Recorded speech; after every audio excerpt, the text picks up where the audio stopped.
What's up, everybody? So, I was watching a video, and this guy was talking about how people that aren't good at video games are reviewing video games. And that seems like why would I care?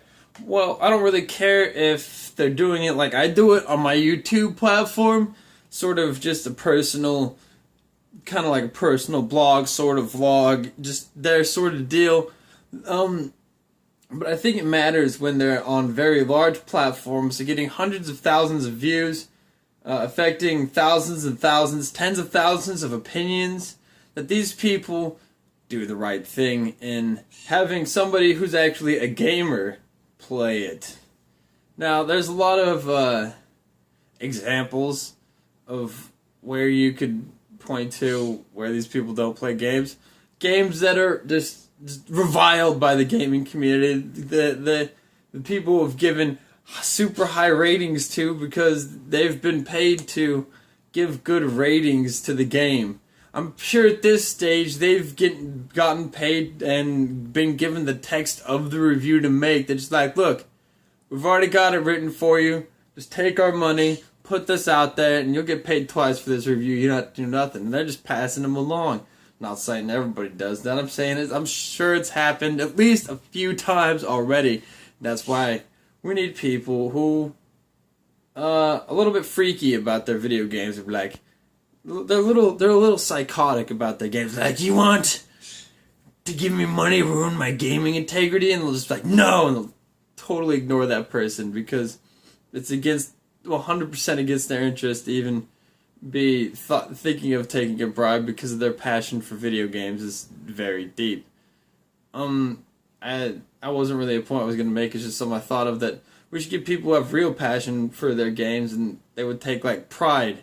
See, I don't really take pride. I enjoy playing the way I play games because I like a challenge in my games. I like to play the games on the hardest setting and do the hardest things on the hardest settings. When I get to that quota of skill that that is needed. A lot of these people who review games kind of they seem to play the game on the easiest setting for half the game.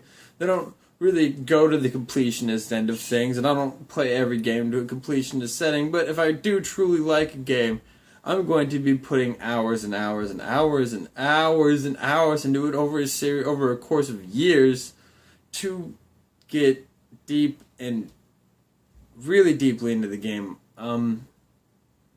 Now, I think anybody who's a fan of video games would do that, and I think that these people who are reviewing games on the major platforms right now are not so much doing that, and what we should be looking at instead of writing skill is video game skill. Is how much of a savage is this person in video games? How fixated are they on playing video games? And how much of a true palate? Because to really get a palate for video games, you got to play a lot of games. And hey, there's not a lot of people out there commenting on video games who I think have done the prerequisite load of playing enough, or I should say having enough skill and play time and interest, just frankly just flat interest invested into video games. And we should find people who have all those things, because they're out there by the hundreds, by the millions.